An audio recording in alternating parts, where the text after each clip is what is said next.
अच्छी खबर। यूपी के हर जिले में हर महीने मिलेगी नौकरी। योगी सरकार ने कर दी नई व्यवस्था। राजधानी समेत प्रदेश के पंजीकृत युवा बेरोजगारों के लिए अच्छी खबर है। अब उन्हें नौकरी के लिए कहीं और जाने की जरूरत नहीं होगी। इस जिले में ही उन्हें नौकरी का अवसर मिलेगा। जिले और मंडल में हर महीने वृद्धि रोजगार मेला आयोजन करने की तैयारी है। प्रदेश के युवाओं को रोजगार से जोड़ने के लिए सेवा योजन विभाग ने बड़ा कदम उठाया है। इस पहल का उद्देश्य प्रदेश में पंजीकृत बेरोजगार युवाओं को सीधे रोजगार के अवसर उपलब्ध कराना है। इस योजना के तहत जिला और मंडल स्तर पर नियमित रोजगार मेलों का आयोजन होगा, जिससे स्थानीय स्तर पर ही कंपनियों और युवाओं के बीच सीधा संवाद स्थापित किया जा सके। विभाग का मानना है कि इससे न केवल रोजगार की प्रक्रिया तेज होगी, बल्कि निजी क्षेत्र की भागीदारी भी बढ़ेगी। रोजगार की तलाश कर रहे युवाओं के लिए रोजगार संगम पोर्टल को भी सशक्त बनाया गया है। इस पोर्टल पर पंजीकरण कर युवा विभिन्न कंपनियों और विभागों द्वारा उपलब्ध अवसरों की जानकारी प्राप्त कर सकते हैं और सीधे आवेदन कर सकते हैं। वृहद रोजगार मेलों के आयोजन में किसी प्रकार की बाधा न आए, इसके लिए प्रत्येक जिला और मंडल स्तर पर 10 लाख रुपए तक की धनराशि उपलब्ध कराई जाएगी, जिससे आयोजन की व्यवस्थाएं बेहतर तरीके से की जा सकें। ये पहल बेरोजगारी की समस्या को कम करने में अहम भूमिका निभा सकती है, क्योंकि इससे स्थानीय स्तर पर ही रोजगार के अवसर सुलभ होंगे और युवाओं का पलायन भी कम होगा।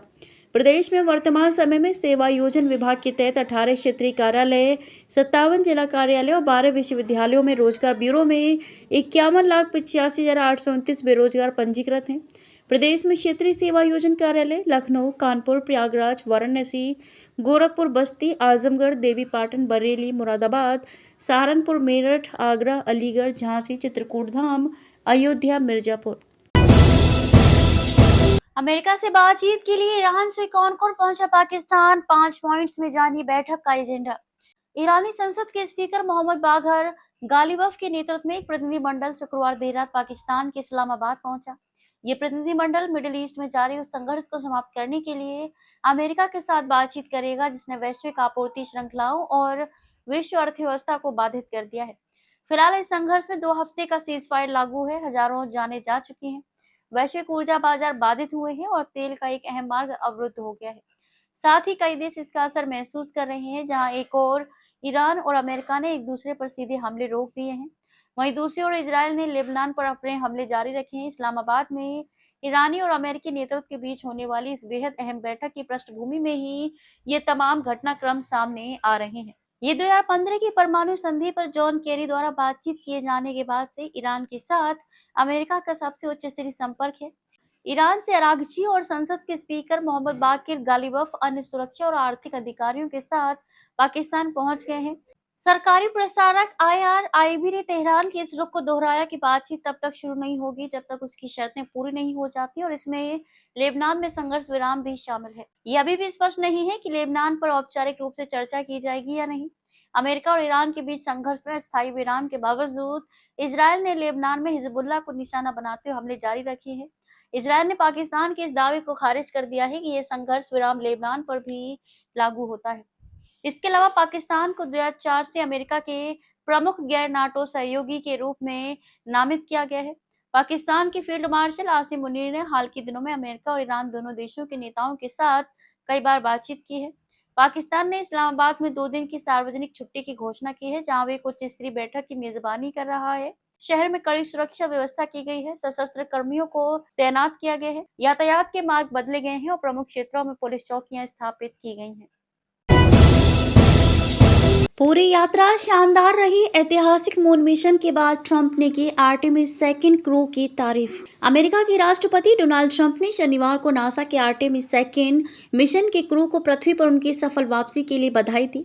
उन्होंने अंतरिक्ष यात्रियों की तारीफ करते हुए ये ऐलान किया कि अमेरिका के अंतरिक्ष अन्वेषण का अगला चरण मंगल ग्रह होगा। ट्रुथ सोशल पर एक पोस्ट में ट्रंप ने लिखा, आर्टेमिस 2 के महान और बेहद प्रभावशाली क्रू को बधाई दी। पूरी यात्रा शानदार रही, लैंडिंग एकदम सही थी और संयुक्त राज्य अमेरिका के राष्ट्रपति के तौर पर मुझे इससे ज्यादा गर्व नहीं हो सकता। मैं जल्द ही आप सभी से व्हाइट हाउस में मिलने का इंतजार कर रहा हूँ। हम इसे फिर से करेंगे और फिर अगला कदम मंगल ग्रह। ट्रंप की यह टिप्पणी तब आई जब नासा का ओरियन अंतरिक्ष यान शनिवार तड़के कैलिफोर्निया के सैन डिएगो के पास प्रशांत महासागर में उतरा। इसके साथ ही 10 दिनों का चंद्र फ्लाईबाई मिशन पूरा हो गया। इस क्रू में commander Reid Wiseman, pilot Victor Glover, mission specialist Christina Koch और कनाडा के जेरेमी हैंसन शामिल हैं। उन्होंने इतिहास में पहले किसी भी इंसान के मुकाबले पृथ्वी से सबसे ज़्यादा दूरी तय की।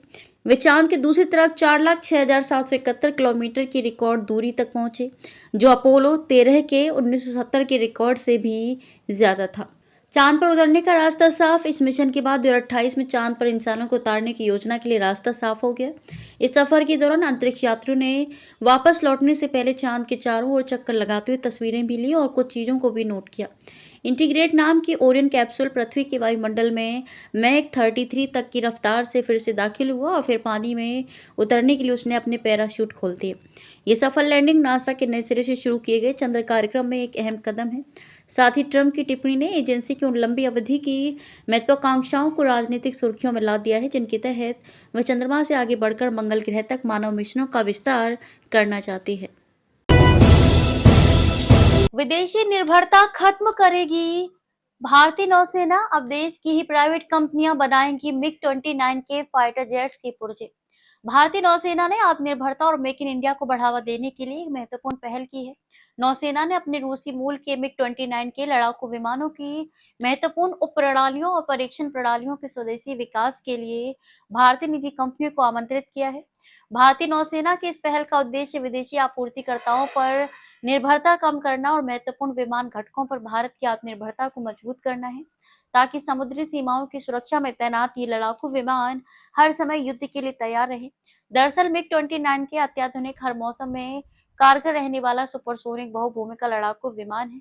ये भारतीय नौसेना का प्रमुख विमान वाहक पोत आधारित हमलावर विमान है। ये INS विक्रमादित्य और INS विक्रांत से संचालित होता है और हवाई वर्चस्व, समुद्री हमले और समुद्री नियंत्रण पर विशेष ध्यान देता है।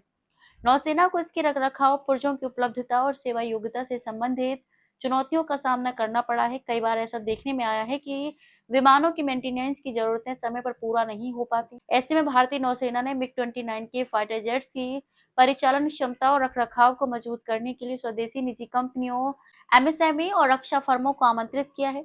किसे किया आमंत्रित? नौसेना ने उन प्रतिष्ठित भारतीय फर्मों को आमंत्रित किया है जिनके पास इस परियोजना को क्रियान्वित करने के लिए तकनीकी और वित्तीय क्षमता, बुनियादी ढांचा और अनुभव हो। ये फर्म भारत में स्थित हो और जिनके पास इस परियोजना को क्रियान्वित करने की तकनीकी और वित्तीय क्षमता, बुनियादी ढांचा और अनुभव हो। भारतीय टीम का दरवाजा तोड़ते वैभव सूर्यवंशी दिग्गज गेंदबाजों को बना रहे हैं खिलौना। वैभव सूर्यवंशी 15 साल का ये बल्लेबाज अब गेंदबाजों के लिए खौफ बन चुका है। खेल ऐसा कि बड़े बड़े गेंदबाजों की लाइन लेंथ बिगड़ जाए। पिछले मैच में जसप्रीत बुमराह, ट्रेंट बोल्ट जैसे विश्व स्तरीय गेंदबाजों के छक्के छुड़ाने वाले वैभव ने चेन्नई सुपर किंग्स के विरुद्ध 15 गेंदों में अर्धशतक जड़ा था। गुवाहाटी के बरसापारा स्टेडियम में शुक्रवार को उन्होंने भुवनेश्वर कुमार और जोस हेजलवुड जैसे अनुभवी गेंदबाजों की जमकर धुनाई कर फिर 15 गेंदों में 50 ठोक दिया। सूर्यवंशी ने 300 की स्ट्राइक रेट से सिर्फ 26 गेंद में 78 रन ठोक डाले, जिससे 202 रनों का लक्ष्य बौना दिखने लगा। ध्रुव जुरैल 81 ने भी बेहतरीन अविजित अर्धशतक लगाया, जिससे राजस्थान रॉयल्स ने गत चैंपियन RCB को 6 विकेट से हराकर अपनी चौथी जीत दर्ज की। यह RCB के संस्करण में पहली हार है। सूर्यवंशी ने अपनी पारी में 7 छक्के जड़े, जबकि RCB की पूरी टीम ने 3 छक्के लगाए। बिहार का ये युवा खिलाड़ी अपने बल्ले के दम पर अब भारतीय टीम का दरवाजा खटखटा नहीं रहा, बल्कि उसे तोड़ने को तैयार खड़ा है। अगर वैभव का यही आक्रामक अंदाज जारी रहा तो टीम इंडिया की नीली जर्सी उनसे ज्यादा दूर नहीं है। उन्होंने दुनिया के सर्वश्रेष्ठ गेंदबाज बुमराह की शुरुआती 3 गेंदों पर 2 छक्के मारे थे। गुवाहाटी में उन्होंने हेजलवुड की अपनी शुरुआती 4 गेंदों पर 3 चौके और 1 छक्का लगाया। दरअसल जितना आप वैभव सूर्यवंशी को बल्लेबाजी करते देखते हैं, उतना ही उनके आत्मविश्वास और प्रतिभा पर हैरानी होती है। जब हेजलवुड और भुवनेश्वर जैसे कद के गेंदबाज भी ये समझ नहीं पाते कि उन्हें किस लाइन लेंथ पर गेंदबाजी करनी है, हर गेंद एक इवेंट बन जाती है, तो साफ है कि वैभव किस दिशा में आगे बढ़ रही हैं। हर जगह चर्चा, पान वाले की दुकान से लेकर बड़े बड़े घरानों में सिर्फ एक चर्चा है, ये लड़का तो बड़े बड़ों को पछाड़ देगा। IPL के इतिहास पर नजर डालें तो कई खिलाड़ियों को यहाँ शानदार प्रदर्शन का इनाम भारतीय टीम में जगह के रूप में मिला है। अभिषेक शर्मा, यशस्वी जायसवाल और नीतीश कुमार रेड्डी जैसे नाम इसके उदाहरण हैं। अब उसी राह पर वैभव सूर्यवंशी भी तेजी से कदम बढ़ा रहे हैं। वैभव की बल्लेबाजी में निडरता, शॉट सिलेक्शन में आत्मविश्वास और बड़े मंच पर खुद को साबित करने की भूख साफ नजर आती है। इतनी कम उम्र में जिस तरह से वे दुनिया के बेहतरीन गेंदबाजों के खिलाफ खेल रहे हैं, वो बता बताता है कि भारतीय क्रिकेट को एक और बड़ा सितारा मिलने वाला है। अगर यही रफ्तार जारी रही तो दिन दूर नहीं जब वैभव सूर्यवंशी भारतीय टीम के लिए मैदान पर उतरते नजर आएंगे और शायद उसी अंदाज में जैसे अभी आईपीएल में गेंदबाजों पर कहर बनकर टूट रहे हैं। वैभव के अलावा ध्रुव जुरेल ने भी अर्धशतक जड़ते हुए टीम को जीत तक पहुंचाया। जायसवाल का विकेट गिरने के बाद जुरेल और वैभव के बीच 108 रन की साझेदारी हुई। इसके बाद राजस्थान ने 6 रन के भीतर 3 विकेट गंवा दिए थे। लग रहा था कि आरसीबी मैच में वापसी कर लेगी, लेकिन जुरेल ने ये होने नहीं दिया। जुरेल ने एक छोर संभाले रखा और टीम को जीत दिलाकर ही लौटे। उन्होंने 43 गेंद की पारी में 8 चौके और 3 छक्के जड़े।